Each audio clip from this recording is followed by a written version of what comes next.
Hello hi friend, இன்றைக்கு நம்ம பார்க்க போகிற விஷயம் வந்து ஒரு டேமிஸ்டர் சம்பந்தமான விஷயம். இந்த டேமிஸ்டர் வந்து 255 மாடல் சீரீஸுக்குரிய ப்ராப்ளம் தான் இன்றைக்கு நம்ம பார்க்க போகிறோம். இது வந்து 233க்கும் ஒருவேளை இது வந்து சப்போர்ட் ஆகும். கடைசி வரைக்கும் பாருங்கள்.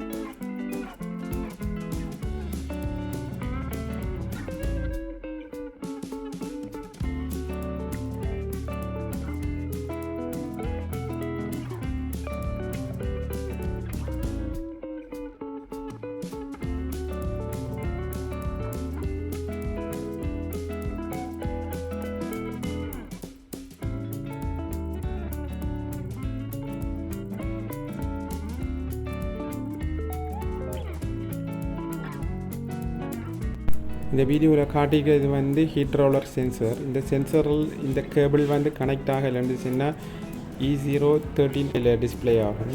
அதால் கவனமாக பார்த்துக்கொள்ளுங்க. இது வந்து டேமிஸ்டருக்குரியது. இந்த டேமிஸ்டருக்குரிய எரர் கோட் வந்துட்டுன்னு சொன்னால் இந்த கீழே காட்டிக்கிற அந்த கோடுகள் தான் வரும். அதையும் கவனமாக பார்த்துக்கொள்ளுங்க. இதை வந்து இறுதியாக போட்டும்போது இந்த இடம் வந்து சரியாக பின்னில் வந்து மாட்டியிருக்காண்டு பாருங்கள். இந்த கடைசி இறுதியாக போட்டும்போது இதெல்லாம் பார்த்துட்டு தான் போட்டுங்க. ஏன்னு சொன்னால் இது வந்து சின்னொரு பூட்டப்படாமல் இருந்தாலும் சில மெசேஜில் வேறு வாய்ப்பு இருக்குது.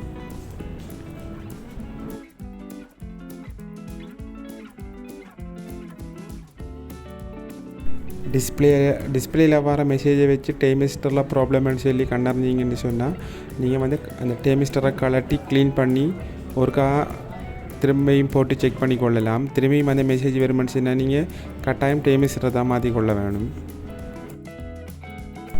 நீங்கள் புதிய டேமிஸ்டர் போட்டதுக்கு பிறகு வந்து சிஸ்டத்தை ஒன் பண்ணுறதுக்கு முதல் வந்து நீங்கள் ரீசெட் பண்ணிக்கொள்வது வந்து அது வந்து கொஞ்சம் சிறந்ததாக இருக்கும். இந்த யூனிட்டுக்கு வந்து டேமிஸ்டரில் சின்ன ப்ராப்ளம் ஒன்று வந்ததால் க்ளீன் பண்ணி போட்டதுக்கு பிறகு வந்து இது வந்து ஒர்க் ஆகிடுச்சு. அதால் தான் சொல்கிறேன். நீங்கள் இப்படியான ப்ராப்ளம் வந்துட்டுச்சுன்னா ஃபஸ்ட்டுக்கு டேமிஸ்டரை கலட்டி க்ளீன் பண்ணிவிட்டு போட்டு பாருங்கள். அதுக்கு பிறகு வேலை செய்யலைன்னு சொன்னால் தான் நீங்கள் டேமிஸ்டரை மாற்றிக்கொள்வது சிறந்ததாக இருக்கும். இதில் வந்து நீங்கள் ஒரு புதிய டேமிஸ்டர் போடும்போது ஹீட்டிங் டேப்புன்னு சொல்லி ஒரு டேப் ஒன்று. இந்த டேப்பை நீங்கள் பாவிச்சு அந்த டேமிஸ்டரை நீங்கள் கவர் பண்ணி ஒட்டினீங்கன்னு சொன்னால் உங்களுக்கு அடுத்த தரம் அதை க்ளீன் பண்ணும்போது அந்த டேப்பை ரிமூவ் பண்ணிவிட்டு நீங்கள் புதிய டேப்பை ஒட்டினீங்கன்னு சொன்னாலும் உங்களுக்கு அந்த டேமிஸ்டரை ஒரு கூடுதல் நாளைக்கு பாவிச்சு கொள்ளலாம். கூடுதலாக டேமிஸ்டர் வந்து அதில் கார்பன் பிடிக்கிறதால தான், அதில் சின்ன சின்ன க்ரஷ் வரதால தான் இந்த மாதிரியான டேமிஸ்டர் பழுதாகக்கூடிய வாய்ப்புகள் நிறைய இருக்குது. அதால் இந்த டேப்பை ஒட்டி கொண்டீங்கன்னு சொன்னால் உங்களோட டேமிஸ்டரை நீங்கள் நெடுநாள் பாதுகாத்து கொள்ளலாம்.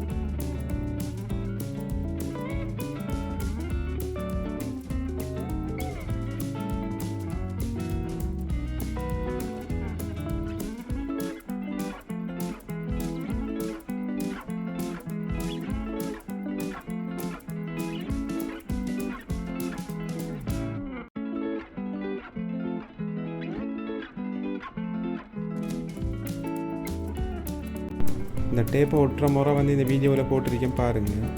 அதன் பிறகு வந்து நீங்கள் ஃபோன் பண்ணுறதுக்கு முதல் வந்து நீங்கள் கட்டாயம் நீங்கள் ஃபோட்டோகாப்பிஸில் ரீசெட் பண்ணுறது வந்து சிறந்ததாக இருக்கும். Thank you friend.